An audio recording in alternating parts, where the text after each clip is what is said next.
वैसे ही ये चक्र के बारे में है। परमात्मा ने हमें सब कुछ दिया है, लेकिन हमने उसको तिजोरी में ऊपर नेगेटिव लेयर लाके बंद कर दिया, और फिर से खोलने की चाबी परमात्मा के पास ही है। वो आकर सब कुछ समझाते हैं। इसीलिए गीता में भी कहा है, भक्त आत्मा मेरा छोटा बेटा है और ज्ञानी तू आत्मा मेरा बड़ा बेटा है। भक्त का ध्यान भगवान रखता है और भगवान का ध्यान ज्ञानी रखता है। अर्थात जब बच्चे छोटे होते हैं तो माँ बाप उसका ध्यान रखते हैं, लेकिन जब बच्चे बड़े हो जाते हैं, समझदार होते हैं, तो वो फिर माँ बाप का ध्यान रखते हैं ना, क्या माता पिता को अच्छा लगे। ऐसे ही भक्त के भावना अनुसार भगवान उसको फल देता है और उसका इच्छा पूर्ण करता है। लेकिन जब वो भक्त ज्ञानी बन जाता है, अज्ञानता दूर हो जाती है, समझदार बन जाता है, तो फिर वो भगवान का ध्यान रखता है। यहाँ भगवान का ध्यान रखना अर्थात उसको क्या अच्छा लगता है, उसको क्या चाहिए, वही करेंगे। सिर्फ नियम पढ़ने या सुनने तक नहीं रहेंगे, वो प्रैक्टिकल में जीवन में धारण करके उसके कार्य में मददगार बनेंगे। इसीलिए वो कहते हैं वो भगवान का ध्यान रखेगा। तो ये सब गीता में है। तो जब सतयुग होता है तो सब चक्र खुले होते हैं। कुंडलिनी सहस्त्र तक माना सहस्त्र चक्र पर होती है। धीरे धीरे आत्मा में शक्ति कम होती जाती है, ऊपर नेगेटिव एनर्जी का आवरण आ जाता है। तो जैसे कट लग जाता है तो चक्र के खजाने के दरवाजे बंद हो जाते हैं, चक्र इनबैलेंस होते जाते हैं, कुंडलिनी नीचे उतरती है। जैसे दुनिया में भी धातुओं जो होती है, कॉपर, सोना, चांदी, हीरे, उसकी खाने जो होती है वो जमीन के ऊपरी परत पर नहीं होता, माना ऊपर की लेवल पर नहीं होता ना, अंदर में छुपा होता है। तो उसके प्राप्त करने के लिए गहराई तक खोदकाम करना पड़ता है ना। मोती प्राप्त करना है तो भी समुद्र के गहराई में अंदर तक डाई लगाना पड़ता है, गोटे लगाने पड़ते हैं, तब उसको हीरा मोती प्राप्त होता है।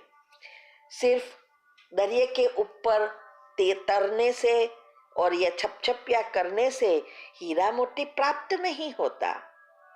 ऐसे ही इस खजाने को प्राप्त करने के लिए एक परमात्मा के प्यार में लीन होना पड़ता है।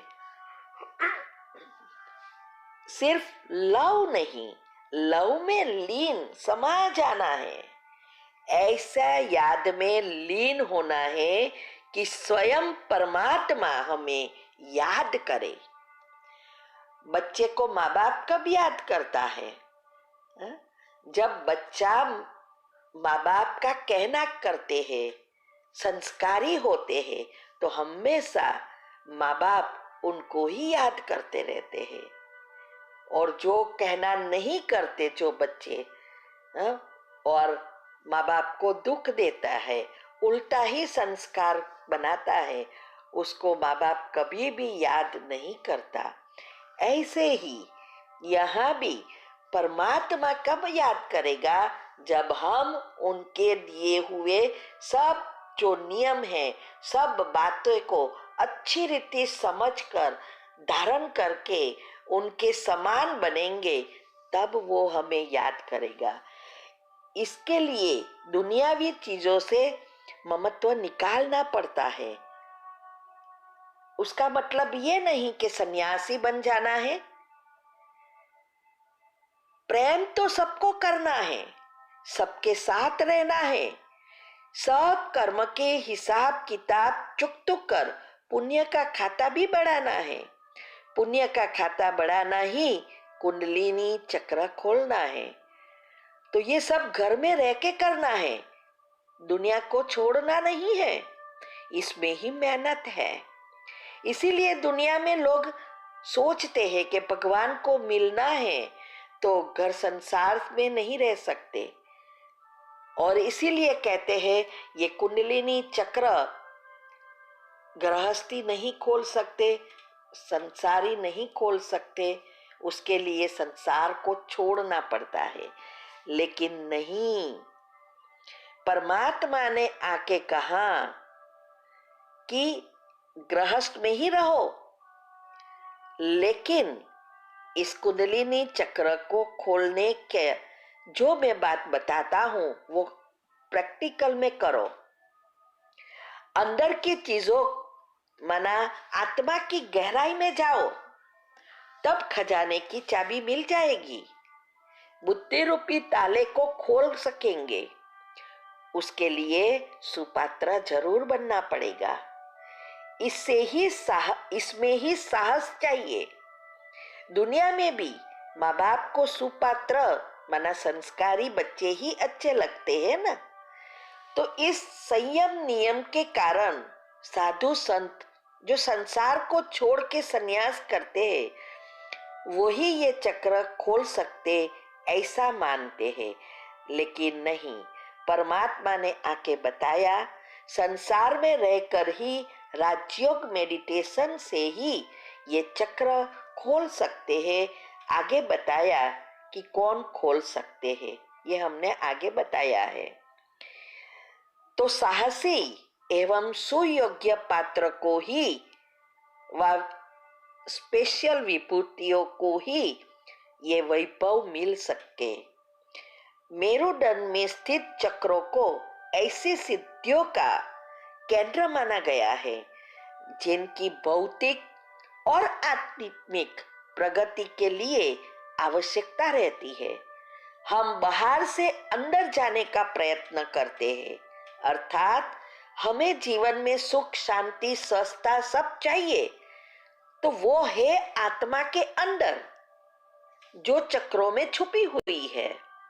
और हम सोचते हैं अगर हमें ये सब भौतिक चीजें, गाड़ी बंगला, सब स्थूल चीजें वैभव मिल जाए तो हम सुखी है, हमें शांति मिलेगी। लेकिन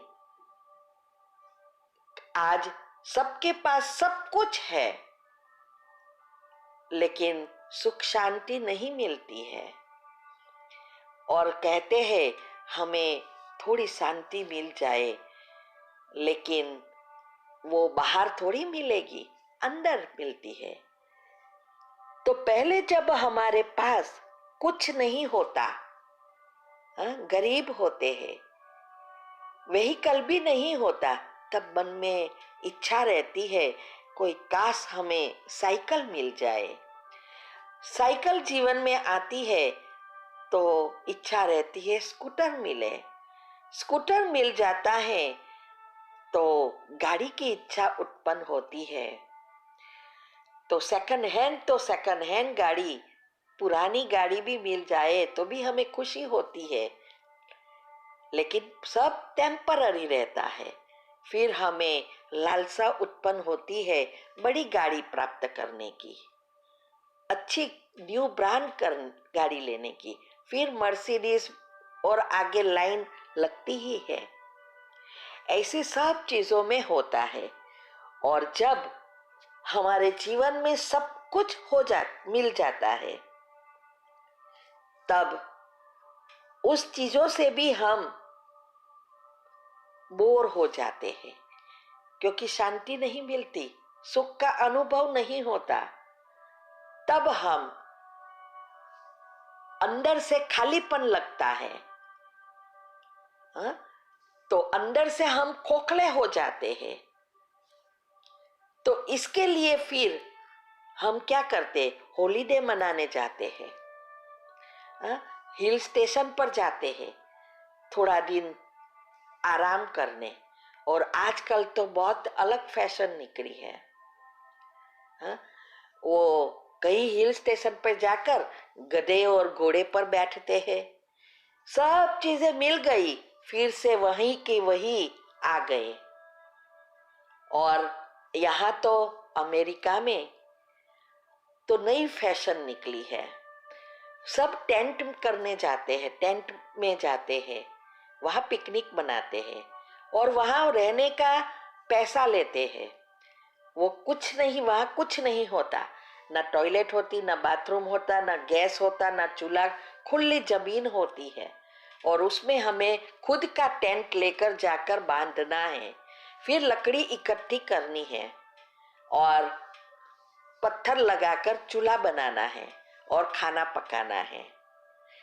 पानी खुद थोड़े ले गया हो वही यूज करना है, टॉयलेट पेशाब भी बाहर जाना है।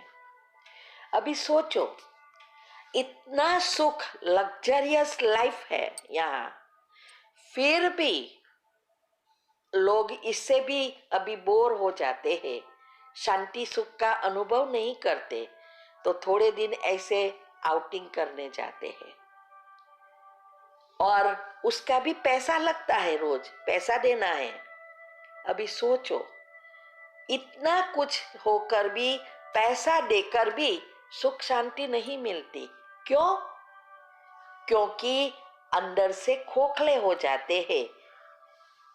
तो इसीलिए हमें जो चीज चाहिए वो हमारे अंदर में है।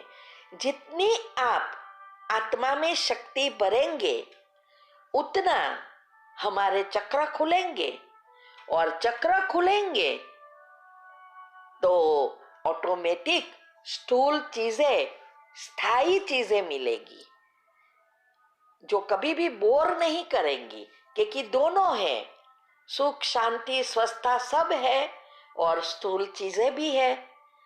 इसको ही हम दूसरी भाषा में भाग्य कहते हैं।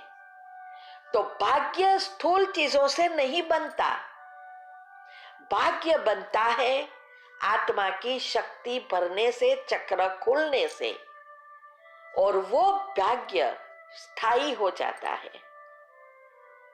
तो हम अंदर से बाहर नहीं जाना है, सॉरी, अंदर से बाहर हमें जाना है।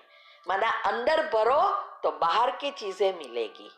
और अभी सब जो कुछ कर रहे हैं उल्टा कर रहे हैं, बाहर की चीजें इकट्ठी करते हैं, अंदर कुछ नहीं है, तो फिर वो रहता भी नहीं है।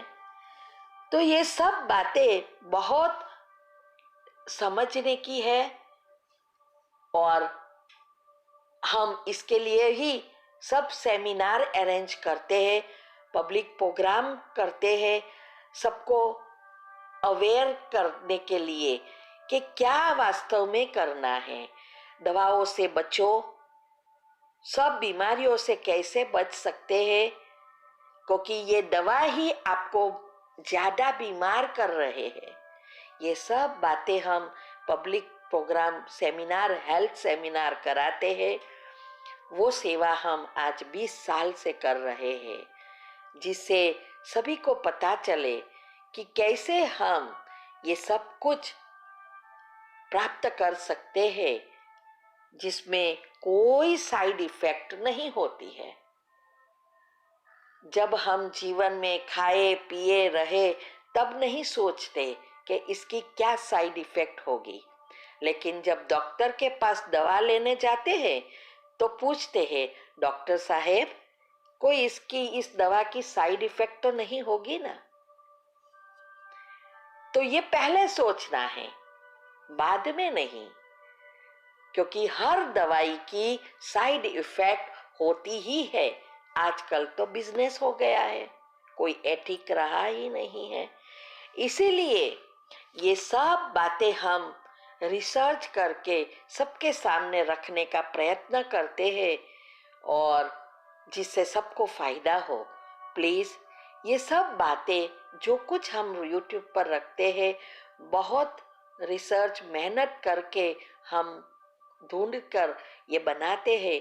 सबको ये बातें फॉरवर्ड करते रहो, सबको समझाओ कि ये क्या है, और आप भी सुनो, समझो, जिससे आप औरों को भी समझा सकेंगे और पुण्य का खाता घर बैठे बढ़ा सकेंगे।